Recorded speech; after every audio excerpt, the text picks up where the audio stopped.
Good morning, everybody. My name is Tom Batchelder, and I'm the Director of Sales Innovation for the Council.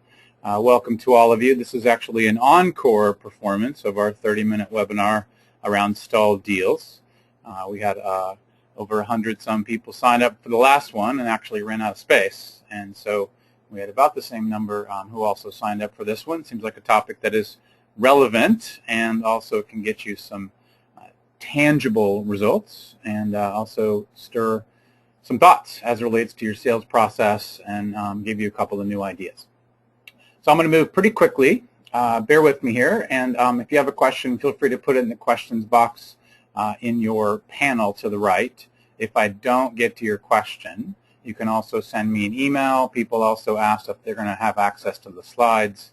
You can send me an email, and you'll definitely have access to the slides. We also have a recorded version of this on the Council website under the Sales Innovation section. So let's get started.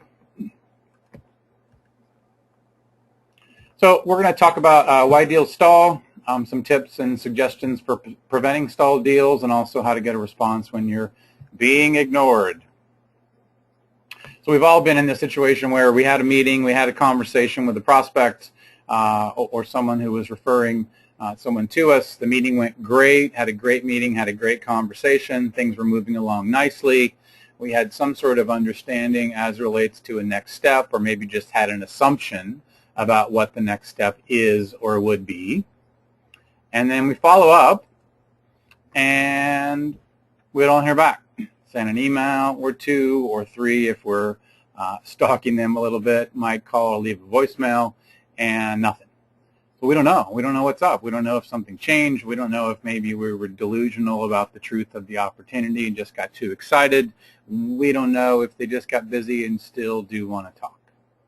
So I'm interested in the idea of how to get a response and get the truth when we're being ignored. And the examples that I'm going to give you today will get you a response rate about 75% of the time.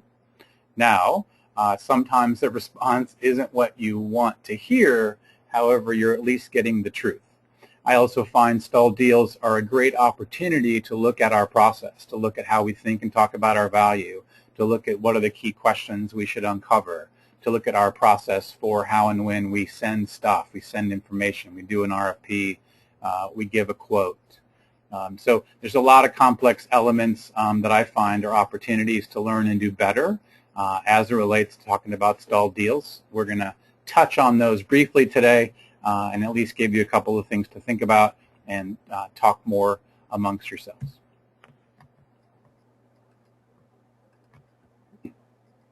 So there's a lot of reasons why your prospect's not responding, right? At some level, there's no real compelling reason to change. Kind of a nice to have, open to have a conversation, but in the end, nothing really compelling. They couldn't say no, right? Sometimes the answer is no, or no thanks, or not now. But as nice people, they have a hard time saying no to you, especially if you're really excited and they feel bad. Sometimes they really were interested, but something changed. Things change quickly in their world. Maybe their priorities change for the moment. Oftentimes, we're not actually talking to the true decision maker. Happens a lot, especially these days. And then at times they just got busy. They actually do still want to talk. So I find that in many ways these examples will also get people to say, I'm really sorry I got busy. I definitely still do want to talk. I'm open to follow along and reschedule and have a brief conversation. So one of the things that I find is interesting and is a useful opportunity when we have stalled deals is just taking a quick look at how did we talk about our value? Did we generate some sort of compelling reason that got them excited or interested? Now, for me, oftentimes we talk about our value kind of in a vacuum. We use a bunch of buzzwords, same old blah, blah stuff, as opposed to really framing our value in their world. What do we find is going on for our clients, for our good prospects? Who are we a fit for? What's happening for them? So there's always opportunity to revisit and look at how we talk about our value and framing it in our prospects' world. I know you've spent countless hours and days thinking about your value proposition. Just a couple of little tips and tools and reminders that I find can be helpful to at least stimulate the conversation. So oftentimes we use language, some of this language is related to your industry, some of the language is not, but it's kind of blah, blah, same old stuff. Everybody says it. So looking at some of the words and phrases that you use when you or your team talks about your value, and just ask yourself, what does that really mean? What are we trying to say? What really is different about us and how we see things and who's a good fit for us?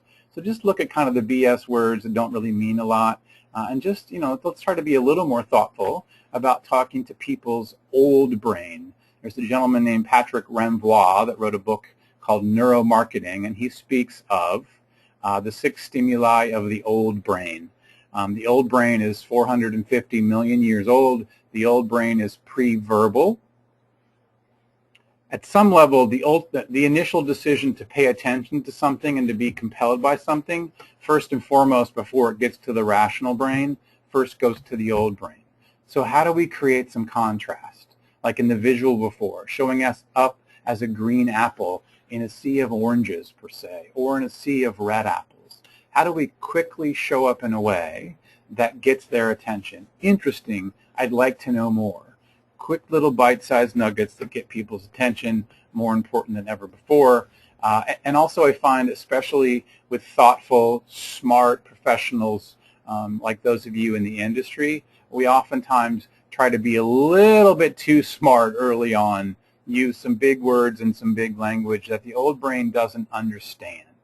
We can get into the big words and the smart talk as we get further down the road with conversations. If we're trying to get people's initial attention, we got to keep it really simple. In many ways, kind of dumbing ourselves down a little bit. And I know that's a little bit counterintuitive. And we have to paint a quick picture. What's going on for them? Who's a good fit for us? So a couple of just little things to think about and talk amongst yourself. I know I'm going through this pretty quickly. In the end, you have some observations. You have a sense of what's going on in the marketplace. You have a sense of what you're hearing and what's going on from your clients and from your prospects. So as you're painting a picture, give it some context. What do you see? What do you see going on? What's your sense of things? And typically, the kinds of prospects and clients that are a good fit for you and have some sort of compelling reason to change, they're struggling with something. They're worried about something. Something isn't working for them. And they're looking to achieve something. There's some sort of unique window. There's something about now that they see as an opportunity and a reason to do something different. And they're also open to certain things. So they can have all the pain and opportunity in the world, but if they're not open to really be honest and share information with you, if they're not open to have a couple of conversations, if they're not open to give you access to all of the key decision makers, if they're not genuinely open to some of the pain it takes to actually do something different, if they're not open to let their current provider go, to have that really difficult conversation. So just consider the frame of observations, pain, opportunity, and open to as you and your team consider painting a little more of a compelling picture of your unique value. And then the other piece related to stalled deals is oftentimes deals stall because early on we're not getting some answers to some basic questions. And now I realize early on we can't necessarily, and we don't always get the answers to all of these. However, these are some key questions that I have written down either in my mind or on a piece of paper all of the time as I'm talking to prospects. Just really wanting to get a sense of why change? What is it about what's going on for them? Why not keep doing what you're doing? Is there some sort of real compelling reason to change, or is this just kind of a nice to have? Oftentimes we assume because they've agreed to talk with us that there is really a sense of urgency in now. But if we don't ask some version of that question or listen for the answer, and we're just making that assumption, oftentimes that's when deals stall. And then really also getting a sense of what matters most to them. So as they're giving us some information about what's going on, what matters most, which is a little more of a personal question. Sometimes when we're in kind of business mode, we're afraid to ask. Instead of asking who are the decision makers or are you the one who makes the decision, I find a question like, who else cares about this? Who else has a stake in this? Who else does this matter to? Will get you much more information and much more truth. And then finally, if we're having a pretty in-depth and detailed conversation, whether on the phone or face-to-face, I really want to ask, so far based on what you heard or seen, what have you liked? What stood out? What's been compelling? Now, our ego mind has a hard time with this question because, for two reasons. Because A, it seems a little self-promoting. We want them to tell us how awesome we are. Understand it. I'm a Midwestern boy by birth, and we're taught to be nice and polite and not pound our chest too much. But I find that if we don't get them to answer this question, or even just based on the way they answer the question, it gives us some really useful information. And then sometimes our ego is terrified that the answer is going to be, well, nothing. I don't know. All right. So that's hard to hear, but wouldn't you like to know that before you then go back to the office and start talking about the opportunity and think that it's actually something that it's not? So why change? Why now? What matters most to you? Who else cares about this? What have you liked so far? These are some of the questions that if we do a better job of uncovering earlier, we're much less likely for deals and situations to stall. And as you know, in many ways, the client has their process, or the prospect has their process for engaging and for making a decision. So their job is to be in control. They want to withhold and give you just enough information, but not too much. They always want to talk about money and price and quotes. They're trying to keep things really rational and logical, keep things on a spreadsheet, maybe even keep you from talking to all the right people. They love free ideas and free stuff. They're kind of hurrying up, and then they make you wait, and they delay things. So your client has a process. Oftentimes we assume their process for buying is a really effective one, and they know what the heck they need and how to go about getting it. And as you really know, that's not always true. It's actually often not true at all. They don't know the best way to go about getting what they want. They just default to kind of how people do it. But if we don't have our own process, then we just end up following along, and then things end up stalling because, we send them stuff too early, or we're a little too quick to quote or propose, or, spend 20 hours working on an RFP when we haven't been able to ask even just the most basic questions. And oftentimes early, they want us to dance. Tell us why we should do business with you, and we get put in what I call a one-down position. So all of this process is designed to find a way to put us on equal footing with our prospects and to also minimize any kind of deals that have stalled. Okay, so let's get into the details here. So when we're reaching out to stall deals, ultimately our goal is to get a response when we're currently not getting one. So the examples I'm going to give you will get you a response about 75% of the time. If you don't get a response after trying this as kind of one last effort to reach out, that in and of itself can also remind you and help you to close the loop. I know it's hard to walk away and move on. Oftentimes it's the best thing you can do. At least move on for now. One of the things that people hate, people don't like the truth sometimes, right? We like to kind of keep things ambiguous, kind of keep it in the pipeline because we don't have enough else going on. We want to seem like and feel like, well, we got all this activity. So in the end, we don't always want to know the truth. So in order to execute what it is that I'm suggesting, you have to be willing to hear the truth. And the whole goal is to schedule a conversation and get them re-engaged or move on, at least for now. So the intent here isn't to scare everybody off. The intent actually is to try to engage them and re-engage them in a conversation, which this will do if you've done a good job of all the things up front that we just talked about. And if you haven't, sometimes we have to kind of lick our wounds, look at what it is that we didn't do that well and could do better, and in the end, we've got to move on.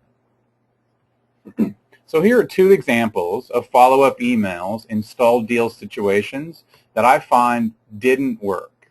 Now, it's really subtle. All these little things as far as language goes, I find these days makes a big difference as to whether or not people are engaging with you and willing to respond to you, or whether people will resist you and avoid you. So this is an example that didn't get a response. Again, you all have access to the slides. If you just send me an email, happy to give these to you. You guys can use any of this anytime or talk amongst yourselves. Subject line, pretty general. For me, there's kind of an assumptiveness about, how we can offer them something, and that how we know we can be of assistance. We'd love the chance to work together. Can we have a call? Kind of deferential and deferring to them. We always use words like thank you and thanks so much for the opportunity. It's fine to be polite. I find that those words don't really mean anything, and they're kind of not very genuine. And in the end, I don't know that they help us. So being a little more aware of pleases and thank yous and hopes and we can help and we'd love the chance. For me, this language is always a leading indicator that we are not communicating and in control of the process and communicating at an equal level with our prospects. So just consider some of the language for you and for your team. I'm interested in the little things. Again, this is one more example that didn't get a response. Kind of a salesy subject line. Lots of exclamation points in this, sending a whole bunch of stuff. We're going to get you the results you're looking for. This is, both of these are early on in the sales process. I just find that these kind of emails are much more likely to get ignored and get avoided, and are also leading indicators that you're definitely not in control. So I'm going to give you 4 examples of emails that got a quick response when someone hadn't heard back for anywhere from 2 weeks to 2 months, and got a response within as little as 5 minutes or up to a day. We did this webinar a couple of weeks ago. I got a number of emails with feedback that someone tried this, got a response in 5 minutes or 5 hours when they hadn't heard back. So whether you think I'm full of it or not, just try it. And if you have questions about how and when to try it, again, you can also send me an email. We'll cover that at the very end. So when we're working on stalled deal trying to get a response, we have to stick to the data and not be emotional. Sometimes we're annoyed or we take it personally that we haven't heard back. If we get emotional about it, they'll deny us. We can't seem needy. I find sales is just like dating in many ways. And then there's a phrase, using a phrase like I don't know or I'm going to assume. In my book, Barking Up a Dead Horse, you'll see the phrase a lot, I don't know. And I don't know isn't coming from a place of weakness, like, I don't know. I don't know is coming from a position of strength. I don't know. What I do know is we had a conversation, talked about this. What I do know is I followed up a couple of times and I hadn't heard back. I don't know. I don't know if you just got busy. I don't know if you still want to talk. I don't know if something's changed. Very reasonable, very normal kind of human language. I always want to give them one more chance to re-engage. I find in these days more and more people just get busy. They actually are open to continue to talk, especially if we give them some sort of small little step that makes it easy for them to say yes and then to re-engage them. Happens all the time. So I'm not trying to scare them off or blow them off. I'm actually giving them one more chance to re-engage or let it go, at least for now. And then in the end, you'll see in all the examples, there's some version of let me know either way. I'm a big boy. I can handle it. At this point in time, just let me know either way. I'm fine. Now, the ego mind is afraid that if we give them an out, that they're always going to take it. In my experience, giving them an out actually gives us a much better chance for them to be open to at least keep talking. And if the answer is already no or no, not now, they'll be much more likely to give me the truth. So here's a few examples. I'm going to go through these quite quickly. You can have these examples to cut and paste if you just send me an email. Notice the subject line. The subject line is really important in order to make sure your emails get read. Also, if you can simultaneously leave a voicemail message, really brief one, and also let them know you also sent them an email, that also will help your response rate. So I'm using their name. I'm using my name. Quick follow-up. I'm not being salesy. I'm not being annoying. Last time we talked, seemed to be on the same page. I reached out. I haven't heard back. I'm not trying to make them feel bad. I'm not trying to cop an attitude. This is just the data. I haven't heard back. I don't know if something changed. I don't know if they just got busy. So, and then there's an offer to an easy to say yes to next step. So what's next? Next is to schedule a meeting the next week. If there's some sort of concerns or something's changed, just let me know. This kind of email and style and tone and language is much more likely to get you a response than what typically is sent. And notice also in this example, there's not a whole bunch of thank you so much, thank you for the opportunity, please get back to me. So another example, again, notice the subject line. This is actually following up when someone got a referral. So they followed up on the referral and hadn't heard back. From a position of strength, you see a phrase like, I don't have any idea. I'm not making an assumption. I don't know that we have a fit, but Jane suggested that we talk. So, she thought that there was a reason to talk. And then there's let me know if you're open to. You'll also see a lot of phrases in my work related to open to. Schedule a, brief 20-minute phone call. So as opposed to trying to schedule a 2-hour meeting or a lunch meeting with someone that doesn't really know me, let's start with a phone call. It's much more difficult to get people to agree to see you if they don't know you. Let's start with a brief conversation. In the end, let me know either way. That will almost always get you a response. So another example, same thing. Sometimes it's kind of nice to list it. I don't know if the answer is no, or timing's not right, or I don't know if you're open to continue to talk. Let me know either way.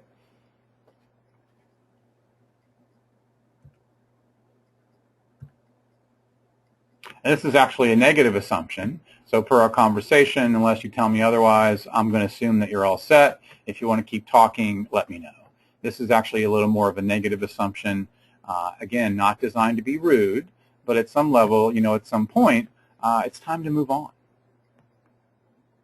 Again, in many ways, this is kind of like dating, right? We've all been a little more into somebody else than they were into us. Stalker. Or sometimes, it's the other way around, and it's just unattractive, right? So we can stay at it, and we can be persistent, but at some point, we got to give it up.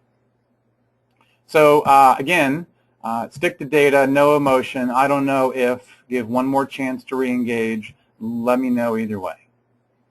So as a part of our sales process and our sales meetings and conversations, for me, the key is to move things in and out of our pipeline quicker. Let's focus more of our time, energy, and even just internal discussions with prospects that have some real urgency. It's okay to have stuff in the pipeline that's 6 months out or 12 months out. That's fine. But let's not spend a whole bunch of energy talking about it. And also sometimes, especially when we haven't done a good job of qualifying an opportunity, or that we're spending a ton of time on an RFP, even if the chances of us winning it are 7%, the more time we spend on stuff, the harder it is to let it go.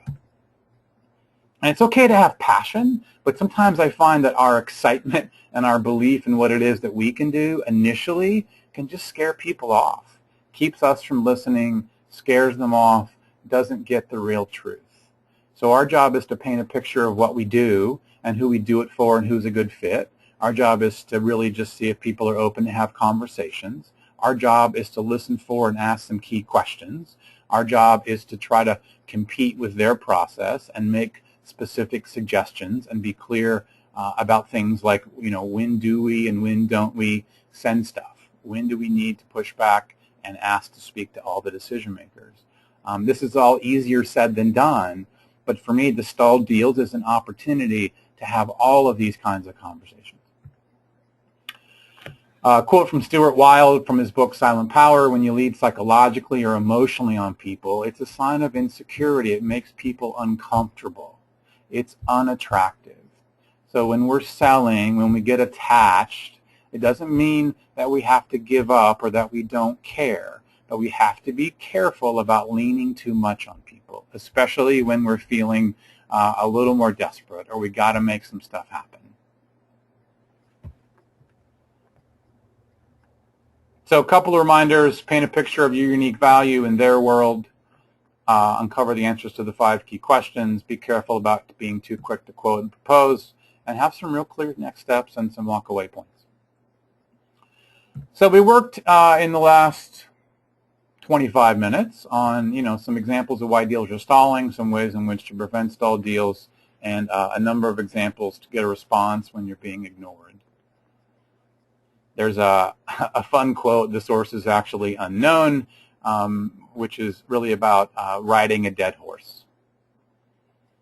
So when you ride a dead horse, when you discover you're riding a dead horse, oftentimes in government and corporate America, as opposed to just moving on and getting a new horse, sometimes we'll employ strategies like buying a stronger whip for the dead horse, appointing a committee to study the horse, pretty relevant in politics these days, reclassifying the horse as living impaired, harnessing several dead horses together to increase speed, providing additional training to increase the dead horse's performance.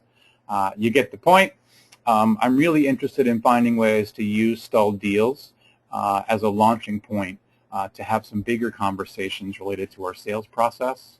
And also, if you use some of these tips and tools, you will get a response and you will get the truth at a much higher rate. So, next steps. Send me an email if you want the slides. It's tom.batchelder@ciab.com. I'll also leave the slide up for a few minutes at the end. You can also go to the website, ciab.com/salesinnovation. There's a whole section. We're beginning to post a number of my tips and tools and templates. You'll also find there a recording of the webinar. We did the same webinar a couple of weeks ago. You'll find the recording of that if you want to listen to that again or play it or share it with anybody else. If you have questions about how to use this slide deck or do any more work with this internally or with your team, feel free to send me an email. Happy to help. You can also go to stalleddeals.com. I created a website just for stalled deals. It's free. Also has a number of examples and also a PDF related to why deals stall. I'm available to you. I'm an internal resource from the council. Some people oftentimes ask me if I also do external speaking and coaching, etc., which I do. Happy to have that conversation if you want to know more. So we're done. I think I've finished just on time and moved pretty quickly, gave you a few tips and tools that hopefully will be helpful and relevant. Feel free to send me an email. Also, I like to collect when things work. So if you had something that you tried that worked, love to hear about it. Have a great rest of your day, and I'll talk to you all soon. Take care.